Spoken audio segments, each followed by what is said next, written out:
lagi kita mau mulai ibadah sekolah minggu. Teman-teman sudah siap kan? Teman-teman harus sudah mandi, gosok gigi, dan berpakaian rapi ya. Jangan sambil makan, main, dan ngobrol saat ibadah. Kita harus tertib ya teman-teman. Duduk yang rapi, ibadahnya jangan sambil tiduran ya. Nah, adik-adik sudah dengar kan pesan dari Temarta sebelum mulai ibadah online ini? Adik-adik tahu nggak? Tuhan Yesus itu hadir bersama kita dimanapun dan kapanpun loh. Jadi, walaupun kita ibadah online, kita harus tetap sungguh-sungguh, bersukacita, dan antusias ya adik-adik. Karena hadirat Tuhan ada meskipun kita di rumah. Siapkan hati kita untuk ikut ibadah dari awal sampai akhir ya adik-adik. Karena setiap hati kita Tuhan lihat dan perhitungkan. Papa dan Mama juga harap mendampingi adik-adik selalu ya. Ada teman-teman, jangan lupa adik mata ya. Saya bisa. Teman, jangan lupa cuci tangan ya.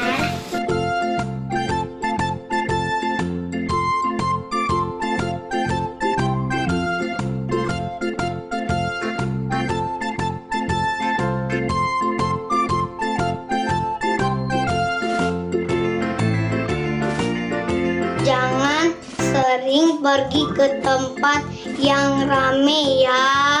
Dan selalu menjaga jarak. Setelah pergi kita harus mandi dan ganti baju ya teman-teman. Dadah, aku mandi dulu. Ayo kalian jangan ngintip ya. Jangan lupa berolahraga ya. Jangan lupa makan makanan yang sehat dan bergizi supaya tubuh kita selalu sehat. Shalom adik-adik, gimana nih kabar adik-adik semua? Semoga tetap sehat selalu ya. Oh iya, siapa nih udah gak sabar banget buat muji dan nyembah Tuhan? Boleh lambaikan tangannya? Wah, sama nih kakak juga udah gak sabar banget buat muji dan nyembah Tuhan. Jadi yuk, gak usah lama-lama lagi, kakak mau ajak adik-adik semua buat lipat tangan, tutup mata, kita mau sama-sama berdoa. Tuhan Yesus yang baik, terima kasih Tuhan buat kasih setiamu Tuhan. Hari ini Tuhan, sebentar kami akan memuji dan menyembahmu lebih lagi Tuhan. Kiranya kau sertai Tuhan setiap kami Tuhan, supaya kami bisa fokus Tuhan dalam mengikuti ibadah Tuhan. Terima kasih Tuhan, terima kasih anakmu telah berdoa dan mengucap syukur. Haleluya, amin. Shalom teman-teman, apa kabar? Baik aja ya. Pastinya dahsyat luar biasa. Yes, yes, yes. Kita mau ngapain nih? Kita sekarang mau PPW.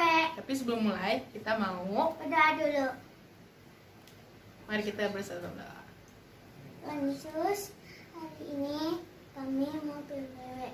Sertai dari awal, pertengahan, sampai akhir. Berkati supaya kami fokus.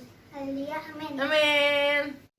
Nah, sekarang kita mau menyanyikan lagu. Hari ini hari yang telah dijadikan Tuhan. Jangan lupa pakai gerakan ya. Mulai.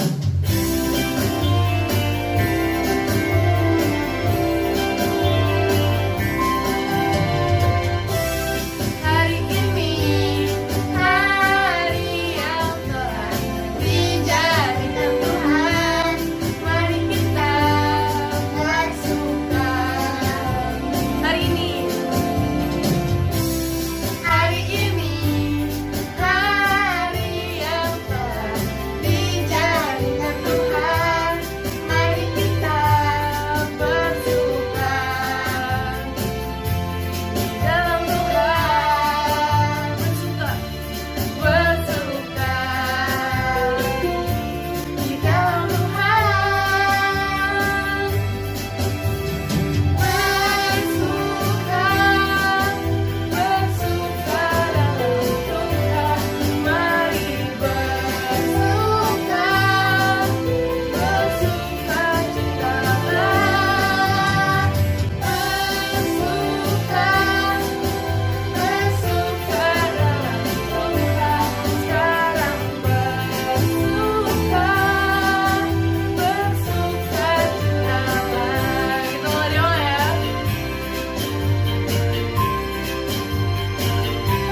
Shalom adik-adik, apa kabarnya hari ini? Pasti luar biasa ya. Adik-adik, sebelum Cici Evi mulai membawa firman Tuhan, mari kita bersatu dalam doa. Tuhan Yesus yang baik, terima kasih untuk penyertaan-Mu dalam hidup kami. Kalau kami sekarang Tuhan mau duduk diam mendengarkan firman-Mu, beri kami hikmat Tuhan agar kami bisa mengerti apa yang disampaikan oleh Cici Evi pada hari ini. Kami sama-sama mau belajar Tuhan untuk menjadi murid-Mu Tuhan Yesus. Terima kasih Tuhan Yesus, hanya dalam nama-Mu kami berdoa. Amin. Oke adik-adik, Cici Evi mau cerita tentang seorang anak yang namanya Rudy ya. Rudy ini seorang murid yang sedang belajar di kelas 3 SD. Nah, suatu hari ketika dia sedang belajar di sekolah, tiba-tiba bu gurunya panggil, "Rudy, ayo ke sini, ke ruang guru ya, ibu mau ngomong sama kamu." Terus, waduh, Rudy-nya udah deg-degan nih. Waduh, bu guru mau ngomong apa nih? Kok yang lain gak dipanggil ke ruang guru, cuma aku yang dipanggil? Terus deg-degan dia masuk ke ruang guru gitu kan. Terus dia nanya, "Bu guru, kenapa bu guru kok panggil aku? Aku salah ya?" Terus bu gurunya bilang, Enggak Rudy, bukan. Kamu gak salah apa-apa kok. Cuma bu guru mau kasih tahu. Ibu lihat kamu kan pintar di kelas matematika. Kamu dapat nilainya bagus. Lalu kamu lebih cepat mengerti dibanding teman-teman kamu yang lain. Nah, minggu depan akan ada lomba matematika sekota Bekasi. Ibu mau kamu mewakili sekolah kita ya untuk ikut lomba di sana. Rudy pas denger itu, waduh, dalam hati dia seneng, dia excited, tapi dia juga deg-degan. Dia bilang sama bu gurunya, "Ibu, tapi aku gak pernah ikut lomba sebelumnya. Ini lomba aku yang pertama, Bu. Aku gak tahu soal-soalnya seperti apa. Terus nanti yang ikut lomba dari sekolah lain seperti apa aku bisa menang. Aku gak tahu apa-apa, Bu." Terus bu gurunya bilang begini, "Kamu gak usah mikirin itu. Makanya ibu guru ada di sini. Ibu mau bantuin kamu. Mulai besok, kamu bilang ke mama papa kamu untuk jemput 1 jam lebih terlambat ya. Setiap pulang sekolah, kamu datang ke ruang guru. Kita belajar sama-sama selama 1 jam. Oke?" Terus si Rudy bilang, "Oke Bu, mulai besok berarti ya. Aku pulang 1 jam lebih terlambat. Aku mau belajar sama ibu." "Oke," kata ibunya. Terus akhirnya keesokan harinya, ketika selesai jam pelajaran, Rudy datang ke ruang guru dan dia belajar sama bu gurunya. Wah, dia ketemu banyak sekali soal-soal yang baru dia pelajari. Dia belajar banyak sama bu gurunya. Bu gurunya kasih dia latihan-latihan soal, materi-materi yang banyak. Nah, lalu setelah 1 jam, bu gurunya bilang, "Rudy, kamu kalau mau bersaing sama orang lain, kamu mau menang, kamu harus rajin ya mengerjakan latihan-latihan soalnya. Kamu harus sampai di rumah, kamu harus belajar lagi. Kamu kerjakan latihan-latihan soal yang ibu udah kasih, kamu belajar lagi ya. Karena kalau kamu cuma mengandalkan 1 jam pelajaran dari ibu guru, dari Senin sampai Jumat, kamu mungkin akan kalah bersaing sama yang lain. Karena yang lain mungkin belajar lebih giat." Lalu Rudy bilang, "Oke ibu, aku nanti sampai rumah belajar." Lalu Rudy pulang. Sampai di rumah, Rudy bilang, "Aduh, aku capek nih. Masa abis pulang sekolah udah belajar, sampai rumah gak belajar. Masa belajar lagi? Aku kan capek. Udahlah, gak apa-apa, gak ada bu guru ini. Bu guru gak lihat aku. Bu guru juga gak tahu aku belajar atau enggak." Akhirnya Rudy gak belajar adik-adik. Besoknya di sekolah, ibu gurunya nanya, "Rudy, kamu gimana? Semalam kamu belajar lagi nggak materi yang ibu ajarkan?" Terus si Rudy bilang, "Belajar dong bu, aku udah bisa."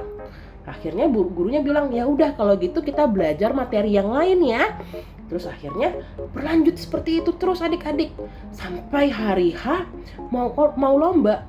Setiap kali bu gurunya kasih latihan, Rudinya jawab, iya ibu, ntar saya kerjain. Tapi sampai di rumah dia nggak pernah belajar. Dia bilang, nggak ada bu guru ini, bu guru nggak tahu aku ngerjain soalnya atau enggak. Ibu guru juga nggak lihat aku belajar atau enggak. Pokoknya ibu guru taunya aku belajar. Aku ngomong aja kayak gitu ke bu guru. Menurut adik-adik nih ya, akhir cerita ini tuh seperti apa ya? Apakah Rudi bisa menang melawan begitu banyak student dari sekolah lain? Apakah menurut adik-adik Rudi jadi menguasai begitu banyak materi? Apakah dia bisa menang lomba itu? Enggak ya adik-adik ya. Pada akhirnya Rudi, karena dia tidak berlatih seperti yang disuruh oleh ibu guru, dia tidak bisa bersaing dalam lomba itu dan dia tidak memenangkan perlombaan matematika itu. Nah, adik-adik, kira-kira dari cerita yang tadi Cici Evi sampaikan, adik-adik belajar apa? Banyak ya. Nah, adik-adik, kadang dalam kehidupan kita itu posisinya mirip loh dengan Rudi. Kita itu diberikan suatu tugas sama Tuhan Yesus. Ya, apa aja tugas-tugas dan perintah-perintahnya Tuhan Yesus? Itu semua tertulis dalam Alkitab. Tidak boleh mencuri, harus rajin berdoa, harus rajin ikut sekolah minggu, ikut persekutuan orang beriman, dan banyak hal lagi. Nah, tapi terkadang kita lupa. Kita lihat, gak ada Tuhan Yesus ini, gak ada yang lihat, gak ada yang tahu kalau aku nyontek pas ulangan. Atau mungkin pas ada papa mama, aku sebelum makan berdoa. Tapi kalau pas mami lagi sibuk gak ngeliatin aku gak apa-apa gak berdoa. Atau misalkan, aku baca Alkitab kalau pas lagi sekolah minggu aja, pas lagi disuruh sama kakaknya baca Alkitab. Kalau di rumah gak ada yang ingetin mah, gak usah baca Alkitab. Kita sering ya, kadang ya, kita merasa kalau gak ada yang lihat ini, gak ada yang tahu, lalu kita mulai tidak taat pada perintah Tuhan. Adik-adik, padahal ya, kayak contohnya Rudi tadi, kalau dia berlatih dan dia belajar, itu semua mendatangkan kebaikan buat diri dia sendiri loh, bukan buat bu gurunya. Kalau dia rajin berlatih, yang akan menang lomba dan yang akan pintar adalah Rudinya, bukan bu guru. Begitu juga dalam kehidupan kita adik-adik. Ketika kita mau belajar taat, melakukan perintah Tuhan, baik itu ketika ada orang lain yang lihat atau tidak ada yang mengingatkan, tapi kita tetap berintegritas, kita tetap mau mengikuti perintah Tuhan, maka itu keuntungannya untuk diri kita sendiri. Apa aja sih keuntungannya? Kita hidup dalam damai sejahtera, kita hidup dalam hadirat Tuhan, kita hidup dalam perlindungannya Tuhan, kita hidup disertai oleh Roh Kudus, dan banyak hal lagi adik-adik. Segala sesuatunya itu mendatangkan kebaikan untuk diri kita sendiri. Adik-adik, kalau misalkan Rudi itu kan murid ya, sedangkan ya bu guru matematikanya seorang guru yang mengajarkan. Tujuannya Rudi adalah untuk mendapatkan ilmunya bu guru. Betul ya? Mendapatkan pengetahuan yang disampaikan bu guru supaya apa? Supaya dia mungkin bisa sepintar bu gurunya atau bahkan lebih pintar dari bu gurunya. Betul ya? Nah, adik-adik, kita ini adalah murid-murid Tuhan Yesus. Tujuannya apa? Apa yang kita belajar dari Tuhan Yesus? Kita belajar tentang karakter Kristus. Tuhan Yesus yang Maha Pengasih, Dia Allah yang setia, Dia Allah yang selalu bisa memaafkan, Dia Allah yang sabar, Dia murah hati, dan banyak hal lagi. Apa yang mau kita pelajari dari Tuhan Yesus? Semua karakternya Tuhan Yesus. Nah, adik-adik, sama kayak Rudi, kita nggak bisa langsung pintar. Kayak Rudy nggak bisa langsung sepintar bu gurunya. Dia harus apa? Dia harus belajar, dia harus konsisten, dia harus bisa berintegritas adik-adik. Mau ada bu gurunya atau nggak ada bu gurunya, dia harus bisa belajar sendiri. Supaya apa? Tujuannya untuk apa? Supaya dia bisa menguasai materi matematikanya dan bisa menang dalam lomba matematika. Betul ya? Nah, sama seperti kita adik-adik, kita ini murid-muridnya Tuhan Yesus, gurunya adalah Tuhan Yesus. Tujuan kita adalah apa? Untuk bisa menjadi serupa dengan Tuhan Yesus. Kita belajar untuk menjadi Tuhan Yesus. Kita memperbaharui karakter-karakter kita supaya apa? Supaya serupa dengan Tuhan Yesus. Maka dari itu, kita harus berlatih terus. Kalau Tuhan Yesus itu Tuhan yang sabar, berarti kita harus belajar untuk menjadi anak-anak yang sabar. Kalau Tuhan Yesus adalah Allah yang mengasihi, Dia mengasihi semua orang. Kita juga harus belajar untuk bisa mengasihi semua orang, termasuk mungkin teman-teman kita yang jahat terhadap kita, atau mungkin terhadap bu guru kita yang galak terhadap kita. Kita harus bisa belajar mengasihi mereka juga. Yang setuju katakan amin. Amin ya. Cici Evi akan tutup firman hari ini dengan satu ayat. Cici Evi bacakan ya, di Amsal 4 ayat 25 sampai 27. Bunyinya seperti ini. Biarlah matamu memandang terus ke depan dan tatapan matamu tetap ke muka. Tempuhlah jalan yang rata dan hendaklah tetap segala jalanmu. Janganlah menyimpang ke kanan atau ke kiri. Jauhkanlah kakimu dari kejahatan. Baik dilihat orang maupun tidak dilihat orang, kita harus bisa melangkah kepada jalan kebenaran. Ingat, mata Tuhan itu melihat segala sesuatunya yang ada di bumi ini. Yang setuju katakan amin. Amin. Yuk kita berdoa sama-sama. Tuhan Yesus, terima kasih untuk firman-Mu hari ini yang boleh mengingatkan kami semua untuk bisa terus berintegritas sebagai seorang murid Yesus. Tuhan Yesus, kami mau belajar ya Tuhan, segala karakter yang Kau miliki. Tuhan Yesus, mampukan kami agar kami bisa menjadi murid-Mu. Ajarkan kami untuk bisa berintegritas, untuk bisa tetap berpegang pada kebenaran, walaupun tidak ada yang lihat, walaupun ketika aku seorang diri, aku mau tetap hidup benar di hadapan Tuhan. Terima kasih Tuhan Yesus, hanya dalam nama-Mu kami berdoa. Amin. Tuhan Yesus yang baik, terima kasih kami semua sehat-sehat dan baik-baik saja. Sekarang kami mau mendengarkan firman Tuhan. Berkati kakak-kakak yang akan membawakan firman Tuhan. Dan berkati juga kami supaya kami bisa mengerti. Dalam nama Tuhan Yesus kami berdoa. Amin. Shalom adik-adik. Saatnya adik-adik menerima berkat dari Tuhan. Angkat kedua tangan tinggi-tinggi, mari kita berdoa. Kiranya kasih karunia dari Allah Bapa, cinta kasih dari Tuhan Yesus Kristus, dan penyertaan oleh Roh Kudus yang menyertai, memberkati adik-adik mulai dari saat ini sampai selama-lamanya. Di dalam nama Tuhan Yesus Kristus, haleluya. Sama-sama kita katakan amin. Selamat hari Minggu, Tuhan Yesus memberkati. Sampai jumpa adik-adik dan juga mama papa di video selanjutnya ya. Tuhan Yesus mengasihimu. God bless you.